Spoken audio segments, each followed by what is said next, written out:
Purifícame y lávame, renuévame y restáurame, Señor, con tu poder. Purifícame y lávame, renuévame y restáurame, Señor, te quiero conocer. Queremos conocerte, Señor. El Espíritu de Dios está en este lugar. El Espíritu de Dios se mueve en este lugar. Está aquí para consolar, está aquí para liberar, está aquí para guiar. El Espíritu de Dios está aquí. Dile, muévete en mí, muévete en mí, muévete en mí. Toca mi mente, mi corazón, llena mi vida de tu amor. Muévete en mí, Dios Espíritu, muévete en mí, muévete, muévete en mí, muévete en mí. Toca mi mente, mi corazón, llena mi vida de tu amor. Muévete en mí, Dios Espíritu, muévete en mí. Muévete en mí, Dios Espíritu, muévete en mí. Primera de Corintios 1:30 al 31 y después seguimos en el capítulo 2. Mas por él estáis vosotros en Cristo Jesús, el cual nos ha sido hecho por Dios sabiduría, justificación, santificación y redención, para que, como está escrito, el que se gloría, gloríese en el Señor. Así que, hermanos, cuando fui a vosotros para anunciaros el testimonio de Dios, no fui con excelencia de palabras o de sabiduría, pues me propuse no saber entre vosotros cosa alguna, sino a Jesucristo y a este crucificado. Y estuve entre vosotros con debilidad y mucho temor y temblor.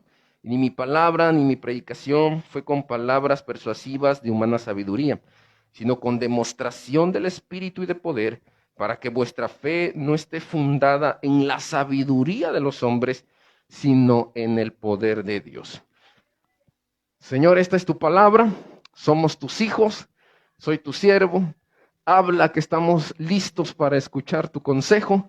Ministra nuestros corazones, llénanos de tu presencia y que el Espíritu Santo sea el día de hoy obrando poderosamente. En el nombre poderoso de Jesucristo, nuestro Señor y Salvador. Amén. Puedes ocupar tu lugar este día. Hemos iniciado el estudio verso a verso de la primera carta a los Corintios. Y lo que Pablo comenzó hablando en el capítulo 1, en los primeros versículos, fue el tema de las divisiones que se estaban generando dentro de la iglesia debido a los partidismos que existían. Pero la raíz de estos problemas era la falta de conocimiento, ignorancia y la inmadurez espiritual que estaba mostrándose en la iglesia de los Corintios. Así que este tema de la división por causa del partidismo va a ocupar un gran número de capítulos de la primera carta. Y después de abordar Pablo el tema de la división y de exhortar a los hermanos a mantener la unidad y que su pensamiento pueda unificarse y puedan establecer acuerdos, ahora Pablo se centra en explicar el mensaje de la cruz, a lo que él denomina la locura de la predicación. Y habla acerca de esta predicación que él está anunciando. Y en estos versículos que nosotros el día de hoy hemos leído, Pablo va a demostrar la manera eficiente de cómo presentar ese mensaje que es denominado la locura de la predicación. Así que todos los cristianos en esencia somos predicadores. Aunque algunos tenemos el honroso privilegio de poder compartir y comunicar las verdades de Dios a través de un púlpito, me gustan las palabras del teólogo inglés Wesley, que dijo que el mundo era su congregación. Los púlpitos están en las calles, en las plazas, en cada rincón del mundo. Tenemos en esencia el privilegio también de predicar, pues todo aquel que se hace llamar cristiano ha sido también encomendado a esta alta tarea.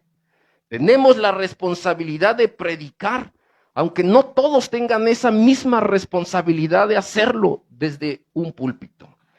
¿Alguna vez usted ha predicado o ha evangelizado, pero siente que no pasa nada cuando está anunciando el mensaje del evangelio? Y si esto le ha llegado a pasar, usted se ha frustrado, se ha desanimado y ha dicho, no, yo no sirvo para esta tarea. Es por eso que muchos de los creyentes deciden no evangelizar y no transmitir el testimonio de lo que Jesús ha hecho en su vida. Sentimos que cuando nuestra predicación no es efectiva, algo está mal en nosotros. Y por mucho que nos esforcemos, nos dicen, ven a un curso. Y tomamos los cursos. Ora a Dios, prepárate espiritualmente y lo hacemos. Pero sentimos que no hay resultados de lo que estamos comunicando. Entonces surge una pregunta, ¿cómo predicar efectivamente? Y de eso se trata el mensaje de hoy, predicando con efectividad. Lo primero que tenemos que considerar para tener una predicación efectiva es que debemos anunciar un mensaje claro, un mensaje que sea entendido y que se comprenda en todos los niveles. Jesús utilizó diferentes ilustraciones de la vida cotidiana para poder comunicar verdades que son profundas acerca del reino de Dios. Nosotros muchas veces nos perdemos en el laberinto de la teología y queremos utilizar una serie de palabras, queremos utilizar la oratoria, la retórica, y que si bien todas estas herramientas son indispensables en la comunicación del mensaje del evangelio, pero no podemos nosotros estar limitados y no debemos usar estas herramientas como exclusividad para la comunicación y la predicación del mensaje. Queridos hermanos, la sabiduría de Dios se ha manifestado. Y por la sabiduría de Dios es que hemos recibido la salvación. Somos salvos por esa sabiduría y por su gracia hemos recibido una medida de sabiduría divina mediante la revelación de Jesucristo. Lo que está en la Biblia, Jesús lo vino a revelar a través de su ministerio. En otras palabras, fue Dios que por medio de su sabiduría planeó el gran proyecto de la salvación de toda la humanidad. Ese proyecto no nació en alguna mente brillante o inteligente. Ese proyecto nació en el corazón y en la mente infinita de Dios. Además, lo que podemos nosotros notar es que la sabiduría nos va a capacitar y nos va a ayudar para que entendamos y podamos anunciar el testimonio de Dios. A veces sentimos que la predicación del evangelio es algo complejo, pero se trata de anunciar y de dar testimonio de lo que Jesús ha hecho en tu vida. ¿Quién eras tú antes de venir a sus pies? ¿Quién eres ahora después de haber tenido ese encuentro maravilloso con el Señor? ¿Y cómo sucedió ese encuentro? Hay quienes estando aquí fuimos exhortados y fuimos llamados una y otra vez por algún familiar. Quizá nuestro padre, nuestra madre, algún amigo cercano estuvo de forma insistente predicándonos y orando por nuestra alma para que pudiéramos venir a las plantas de Jesucristo. No es fácil ganar una alma, pero se ha vuelto tan sencillo perderla. Debemos entonces saber que la efectividad del mensaje del evangelio cuando lo estamos comunicando parte del entendimiento que podamos tener de él. Nadie puede comunicar o predicar el mensaje del evangelio si antes no lo ha entendido y si antes no ha experimentado la salvación en su propia vida. Puede haber muchos cristianos que anuncien y prediquen acerca de las buenas nuevas del evangelio de Jesús, pero tristemente ellos no han alcanzado la salvación en el Señor. Y esa es una advertencia para nosotros.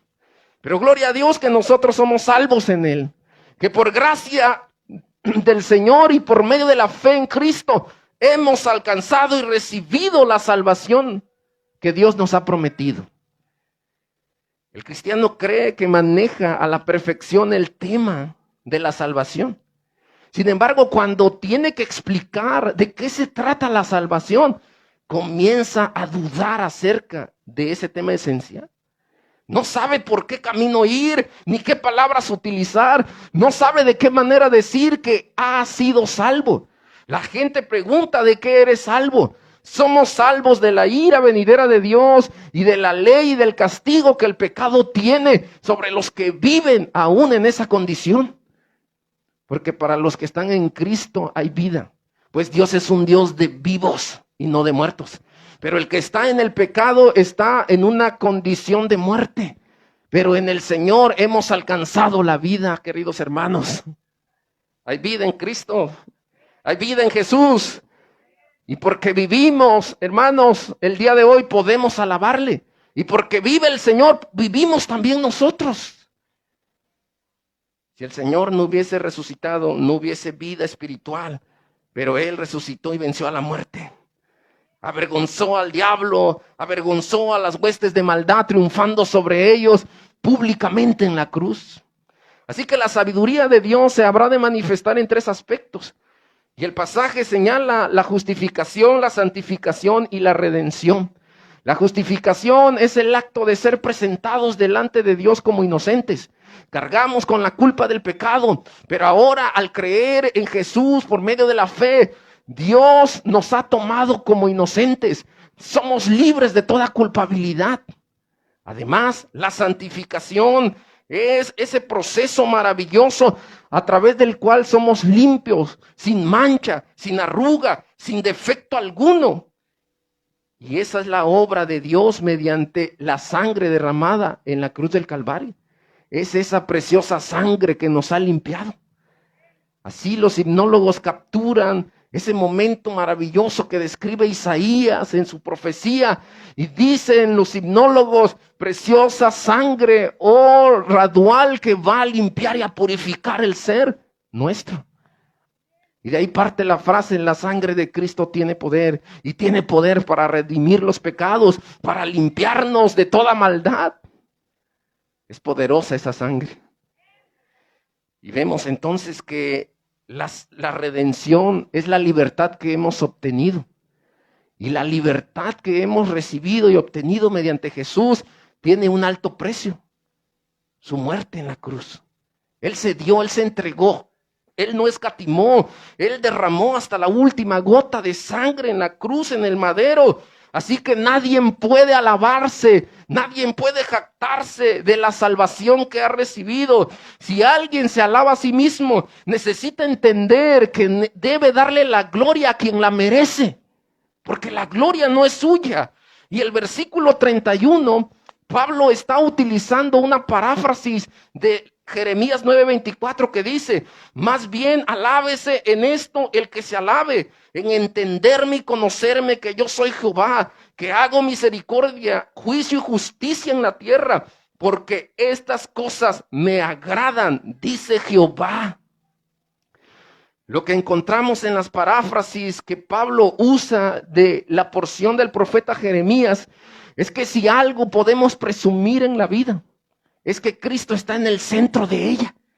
Que si de algo te habrás de jactar o de algo te has de sentir orgulloso, no es de los títulos, no es de lo que has construido hasta el día de hoy en tu vida.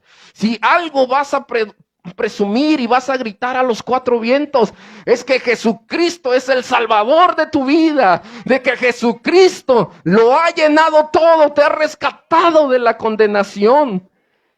Y eso es lo que Pablo comunica a través de la expresión de las frases de Jeremías. Si algo ha de gloriarse el hombre, gloríese del Señor. Porque cuando está Jesús en el centro de nuestra vida, el corazón cambia. El destino eterno es transformado también. Nos orienta hacia una nueva vida. Así que debemos considerar la importancia del testimonio, pero alejados del egocentrismo o del protagonismo. Testificar de la obra de Dios no es malo, hermanos, pero se puede volver un punto peligroso cuando nosotros somos los protagonistas de esos testimonios. Jesucristo, el Hijo de Dios, es y será el protagonista de toda la historia. Lo que sucede en nuestra vida es un acto secundario. Pero la intervención de Dios, la manera en cómo Dios estuvo ahí presente, todo lo que Dios hizo, la manera en que Jesús estuvo interactuando y se conectó y nos buscó, todo lo que sucedió en un acto, en una acción que Dios permitió que hiciéramos o que enfrentáramos, todo eso que hemos vivido, el testimonio de nuestra vida, debemos nosotros reconocer en ese testimonio a Jesús como el centro de todas las cosas. En otras palabras, nada ocurre, nada puede ser algo beneficioso para la vida espiritual y nada tendrá trascendencia eterna si Cristo no es el punto central de la historia. En la tarea de la predicación, hermanos, los estudiantes se truenan los dedos. Y ellos reciben una materia llamada homilética. Y ellos están a través de esa herramienta recibiendo todo lo que necesitan para comunicar el mensaje del Evangelio. Mire, usted hoy invirtió tiempo y vino a la reunión. Y a veces quienes van y predican por primera vez sudan y están temblando porque no saben qué van a hablar o no saben de qué manera comunicar el mensaje. Pero nadie de los que vienen a la iglesia se despierta diciendo, hoy voy a ir a la iglesia y quiero que el predicador del día predique el peor sermón que haya podido predicar. Todos vienen a la casa de Dios esperando que Dios les hable a su corazón. La homilética, si bien es un recurso y una herramienta indispensable, es estéril en sí misma. No es suficiente la herramienta hermenéutica, la oratoria, la elocuencia, las bonitas palabras, nada de eso es suficiente en la predicación y el anuncio del mensaje del Evangelio de Dios. Mire, el apóstol Pablo predicó antes de llegar a Corintios en Atenas. Y ahí Pablo estaba utilizando las herramientas griegas, las herramientas filosóficas. Pablo en muchos pasajes de la Escritura está citando a poetas y está citando frases de filósofos de sus días para poder contextualizar el Evangelio y que las personas puedan entenderlo. Así que esas frases que él cita, que son de pensadores griegos o esos extractos poéticos, le ayudarán a Pablo para comunicar con mayor claridad la enseñanza del Evangelio de Dios. Y vean, podemos nosotros ver en Hechos 17:32, pero cuando oyeron lo de la resurrección de los muertos, unos se burlaban de Pablo y otros decían, ya te oiremos acerca de esto otra vez. Y no tuvo un gran éxito en su predicación. El verso 34 dice, mas algunos creyeron. Pablo le predicó a filósofos griegos, a hombres considerados dentro de los intelectuales más importantes. Pablo utiliza entonces una serie de herramientas retóricas y humanas para tratar de llegar al corazón y a la mente de estos pensadores. Estos eran considerados sofistas, pues de ahí proviene la palabra sabiduría, sofia, sofistas, hombres letrados, hombres que les gustaba el debate, que estaban animados por conocer nuevas enseñanzas, escuchaban los diálogos profundos, es decir, ellos podían tardar días, semanas hablando y hablando de diferentes temas, y eso les agradaba, les llenaba el oído, les llenaba la mente. A ellos les gustaba indagar en los detalles más insignificantes. A ellos les gustaba argumentar y debatir, dar sus puntos de vista de estas ideas. Hay temas que son acalorados, la política, por ejemplo. Y como lo dije el miércoles, detrás de este púlpito hay un color político también. Pero no es el caso, nadie se ponga triste. Hay otra cosa que nos puede dividir, los deportes. Hay algunos amarillos, yo soy de ellos. Hay otros rayados, hay otros con rayas rojas y blancas. Hay otros azules, hay otros de otros colores. Y eso nos puede dividir. Y alguien puede decir, a ver, ¿quién es de este equipo? Y todos se pueden sumar, los que son de ese color, y decir, es que yo soy de este equipo. Otra cosa que nos puede dividir es la religión, la fe.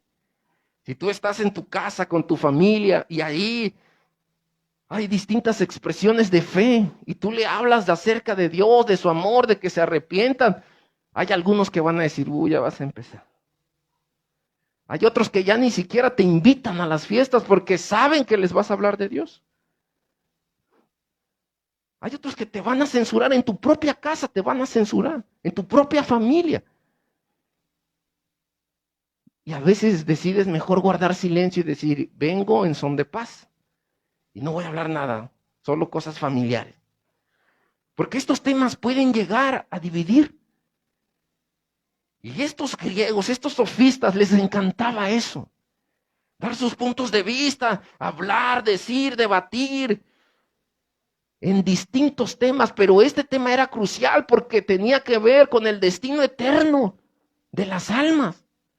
Así que Pablo tenía que tomar con mucho cuidado todo este asunto y tenía que dirigirse a ellos con la mayor precisión. Mire, las credenciales de Pablo son bárbaras, hermanos. El historiador Lucas en Hechos 22:3 registra esto. Yo de cierto soy judío, dice Pablo, nacido en Tarso, de Cilicia, pero criado en esta ciudad, instruidos a los pies de Gamaliel, estrictamente conforme a la ley de nuestros padres, celoso de Dios, como hoy lo sois todos vosotros. Pablo era un hombre de una economía estable. Pablo tuvo acceso a la mejor educación de su época. Estudió con el famoso y reconocido maestro Gamaliel, el mejor de su época. A los pies de Gamaliel fue instruido y fue enseñado bajo un riguroso y estricto sistema judío para que él fuera un fariseo. Él mismo dice que es fariseo de fariseos. Hablaba muchos idiomas, conocía filosofías, era un hombre letrado, un hombre culto, era un hombre que se podía parar y hablar de tú a tú con los más letrados de sus días. Piensa en alguien inteligente. Gracias por pensar en mí. Piense en alguien inteligente, alguien sabio, alguien que ha marcado a la humanidad. Isaac Newton, Darwin. Piense en gente que ha marcado, ha dejado una huella en la humanidad. Y si usted se quiere poner, imagínese regresar un poco el tiempo. Esa famosa película en donde regresan y van de un tiempo hacia el otro, en un vehículo, un señor ya grande. Si la han visto, ¿verdad? Digan amén. Imagínense regresar un poco el tiempo y que esté sentado ahí frente a esos importantes hombres de la historia. No podríamos debatir ni hablar temas en ese nivel. Pero Pablo sí tenía las credenciales, la preparación intelectual.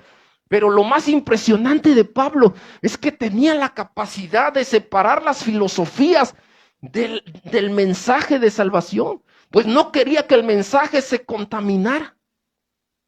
Sabía de qué manera usar los métodos.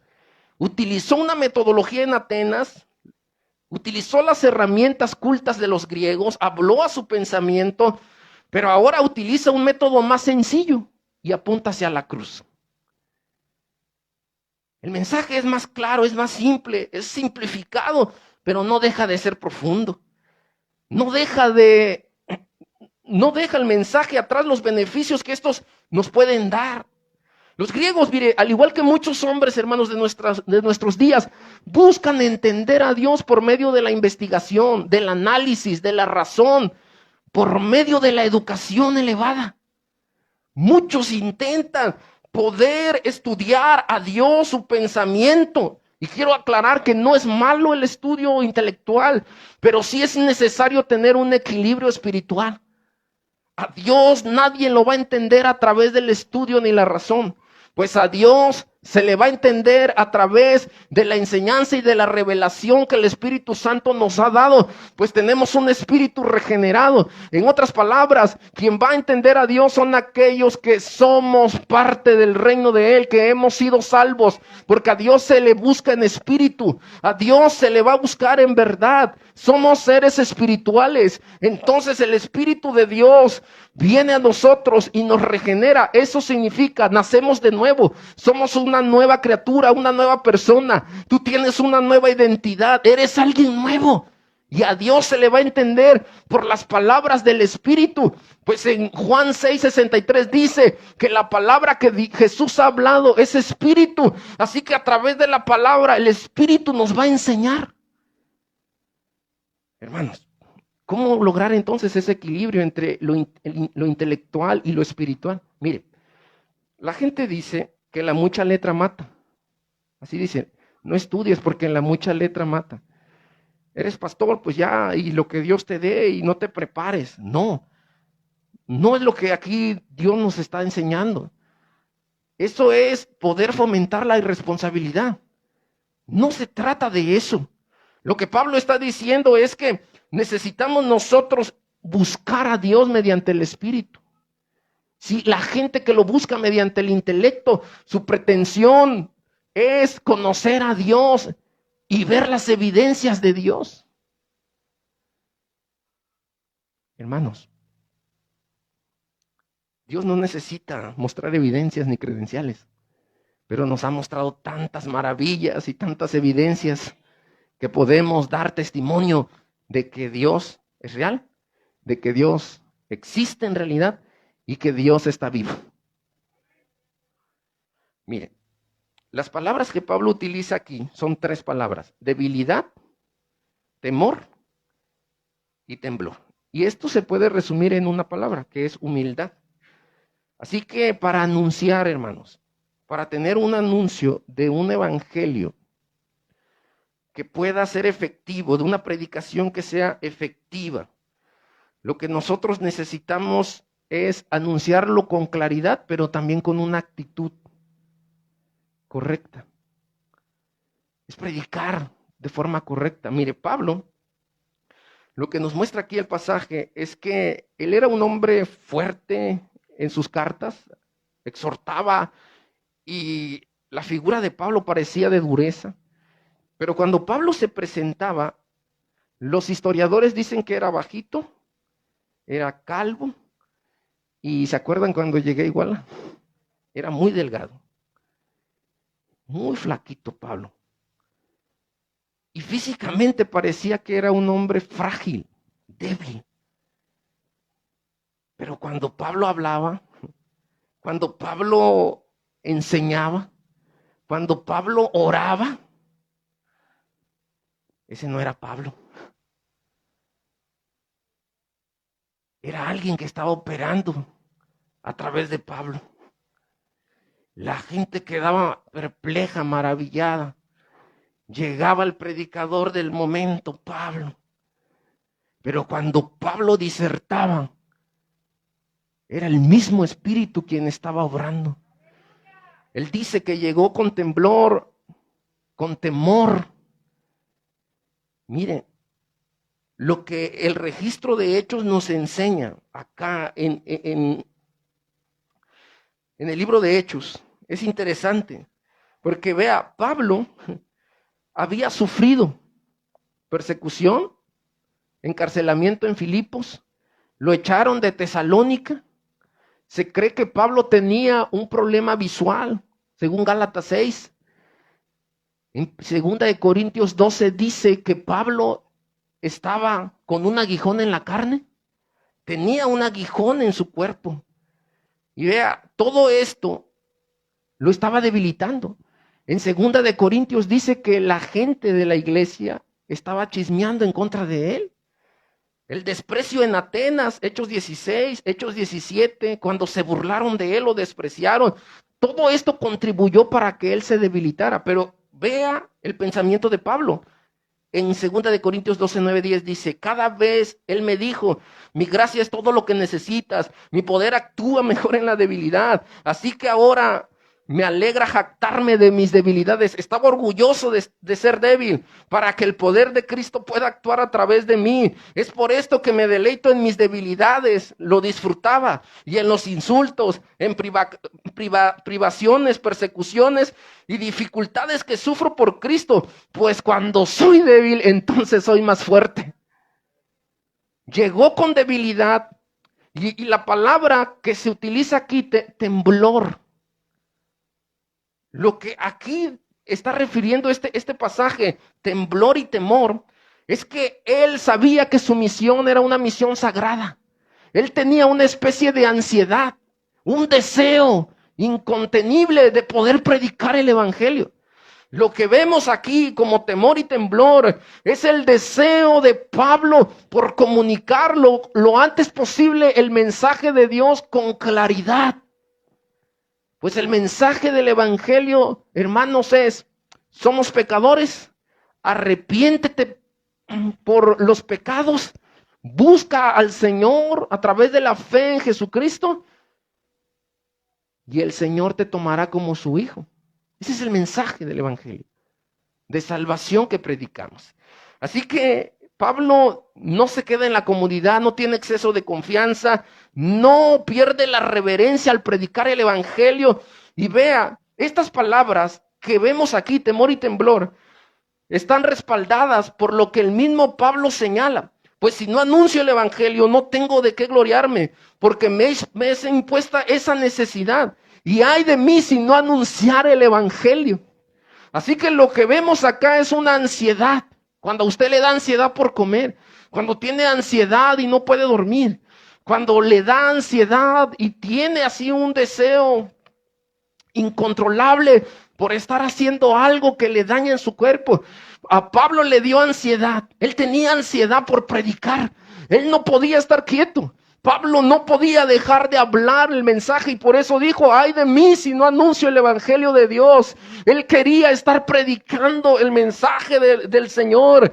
Es mi oración que Dios despierte una iglesia en donde esté el deseo permanente de anunciar el evangelio de Dios a toda criatura en cada rincón del mundo. Pues mientras anunciamos el evangelio de Dios, las señales, los prodigios nos habrán de respaldar. Necesitamos anunciar el evangelio desde las diferentes plataformas digitales, presenciales. Tenemos que ir anunciando el evangelio mientras vamos en el camino, mientras estamos en las plazas públicas, mientras subimos a los transportes. Tenemos que anunciar el evangelio mientras estamos trabajando. El evangelio de Dios se tiene que anunciar y que el deseo del corazón de los creyentes no se apague y podamos decir, ay de mí si no anuncio este evangelio. Que tengamos ese mismo deseo como Pablo.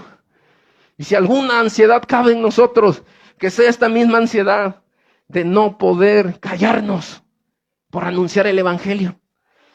En la iglesia primitiva se le conoció a los primeros cristianos como los del camino, porque mientras ellos iban por el camino, ellos iban predicando, y allá van los del camino, allá van los del camino, y decían, allá van los del camino, y así se les conoció a ellos. Así que usted mientras vaya por el camino, la gente también pueda dar testimonio y decir, allá va el del camino, va anunciando, va gritando, va anunciando, va proclamando un mensaje claro del evangelio del Señor y con una actitud correcta. Y finalmente, hermanos, El punto número 3 está en el versículo 4 y verso 5. Y es que el mensaje del Evangelio tiene que ser respaldado por el poder del Espíritu Santo. Hemos dicho que hay que anunciar el mensaje del Evangelio, predicarlo con claridad, decirle a la gente sin muchas palabras elaboradas, decirle: Cristo murió en la cruz, murió por ti, murió por tus pecados, arrepiéntete y cree en Jesucristo. Serás salvo tú. Y a través de tu vida, tu familia puede llegar a los pies del Señor. Pero también con esa actitud correcta, no diciendo: yo tengo tantos títulos. No, los títulos no son nada, se vuelven nada. Sino con ese temblor, ese deseo incontenible de decir: Señor, yo quiero predicar tu evangelio. Y 3, el respaldo del Espíritu Santo. Mire, hermanos, necesitamos la ayuda del Espíritu Santo en toda la tarea que estamos haciendo de predicar. Nadie puede ser independiente del Espíritu. El libro de Hechos, mire, respalda esto que yo estoy afirmando. Y hay registros en este libro de Hechos donde los apóstoles, Hechos de los Apóstoles, bien podría ser Hechos del Espíritu Santo. Lo que ellos están haciendo es predicar el Evangelio. Y mientras ellos están predicando, hermanos, hay cosas que están ocurriendo. Y la mención a la sabiduría vuelve a aparecer en el versículo 4. Y esta palabra que Pablo menciona es que las palabras que él está comunicando no son palabras que van a llenar la expectativa de los sofistas. Pues miren, ellos estaban teniendo en mente que el mensaje o la predicación o la enseñanza que Pablo compartiera o hablara fuera algo que en cierta medida se adecuara a sus propias ideologías. Pero no es fácil predicar un mensaje en medio de un tiempo que vive fuera de los principios y los valores de la palabra de Dios. Pablo tenía mucho valor al predicar este mensaje del Evangelio, porque se estaba oponiendo a la enseñanza de la época. Había una corriente, había una enseñanza, había un tipo de vida, y Pablo llega y les dice: no, eso no es así. Y entonces empieza a enseñar lo que es correcto. Cuando tú te paras para corregir, cuando tú hablas el mensaje y dices: es que esto no es correcto, entonces tú te vas a volver en cierto modo un enemigo de esas personas. A la gente no les va a gustar que tú vayas y le digas: es que eso que estás haciendo no está bien. La Biblia dice, y la gente entonces se enfurece en ocasiones y señala: ya vas a salir con pasajes de la Biblia, o ¿por qué tienes que sacar la Biblia en todo? Y tú dices: es que mira, la Biblia dice. Mire, quien tenga en mente predicar sin el respaldo del Espíritu Santo va a fracasar. ¿Por qué? Juan dice que el Espíritu Santo enseña todas las cosas, que el Espíritu Santo recuerda las enseñanzas, que el Espíritu Santo convence del pecado, que el Espíritu Santo nos convence de que somos salvos y que el Espíritu Santo nos guía hacia toda verdad. Así que necesitamos el respaldo del Espíritu Santo, y el Espíritu Santo respalda a los suyos en la predicación. Un mensaje sin el respaldo del Espíritu Santo es mero discurso, es mera oratoria, son palabras. Un mensaje, si el Espíritu Santo no está en ese mensaje, son solamente palabrerías. Pero lo que Pablo dice es que su mensaje no es a través de palabras de persuasión, no son palabras escogidas de forma organizada y las mejores palabras. No, mire, las palabras humanas van a terminar y se van a estampar en la roca de la letra. Ahí van a quedar en una hoja, en un papel. Para muchos la palabra solamente son letras. Leen y es letra, pero las palabras no chocan en el papel y no se quedan impresas ahí, pues la palabra de Dios ha sido tomada y ha sido escrita en las tablas del corazón del hombre. La palabra está escrita en nuestros corazones, amados hermanos, y no se queda ahí la palabra, sino que la palabra de Dios, hermanos, habrá de manifestarse mediante la ministración del Espíritu Santo. Esto significa que cuando ministramos la palabra de Dios, mientras hoy yo ministro la palabra, mientras estoy hablando la palabra, estamos ejerciendo dones espirituales. Hay un ejercicio de los dones, y en medio de este ejercicio de los dones, la predicación va a contener milagros y manifestaciones que son exclusivas del cielo. Los dones y las señales van a actuar juntos para que fundamentemos nuestra fe en el poder de Dios y no en la sabiduría humana. Es decir, que mientras predicamos pueden ocurrir cosas sobrenaturales, pues es el Espíritu Santo quien está ejerciendo dones distintos. El ministerio ejerció don. Estamos ejerciendo dones mientras predicamos. Así que el Señor está manifestándose para que nuestra fe no esté fundamentada en nombre alguno, sino en el poder de Dios que se manifiesta en el pueblo que clama y que adora, en la iglesia, en los que viven en el Señor. Para quienes crean, hermanos, que lo que escuchan no tiene un efecto en su vida espiritual. Las palabras de Pablo son una advertencia y nos está diciendo que tengamos cuidado en quién o en qué estamos basando la fe, pues las palabras poéticas nos van a enamorar, las palabras elocuentes nos van a fascinar, la motivación desde los púlpitos puede ser un aliciente para nuestro ego, el show en lugar de la adoración puede ser un sustituto moderno. Pero nada de esto nos va a ayudar para tener una fe inquebrantable y firme. Esto solo va a producir que nuestra fe vacile y vamos a ir como las olas del mar, de un lado hacia otro. Por eso necesitamos tener mensajes centrados en la cruz de Cristo, mensajes que hablen de Cristo, que hablen del poder de Cristo, que hablen del amor de Cristo, mensajes que hablen de lo que Cristo está haciendo, hizo y puede hacer en tu vida, mensajes de la cruz, mensajes de Él y solamente de Él.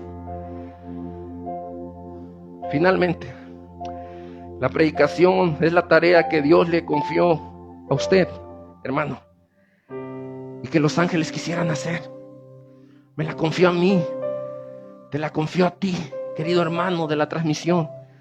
Lo que comunicamos tiene el poder de cambiar el destino eterno. Si una persona muere en un quirófano, su cuerpo va a la tierra. Y es duro quizá expresarlo de esta manera, pero lo más importante es a dónde va su alma. ¿A dónde irá esa persona?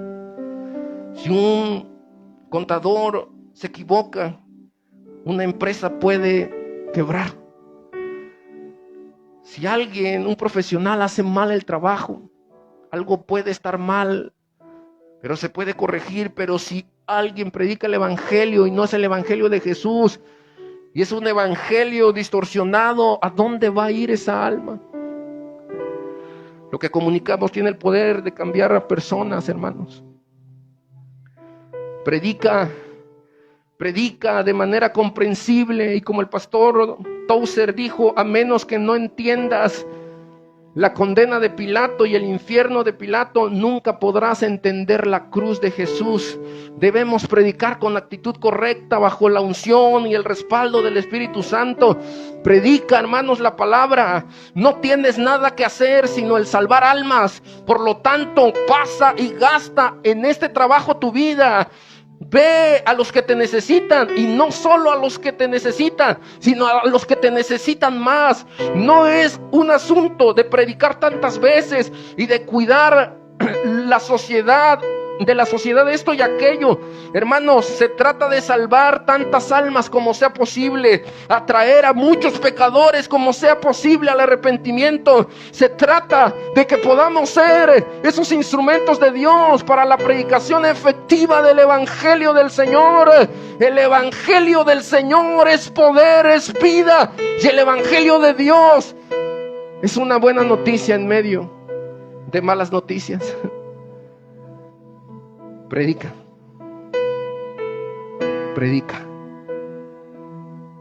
y desgasta tus días, tu vida entera en predicar al Señor.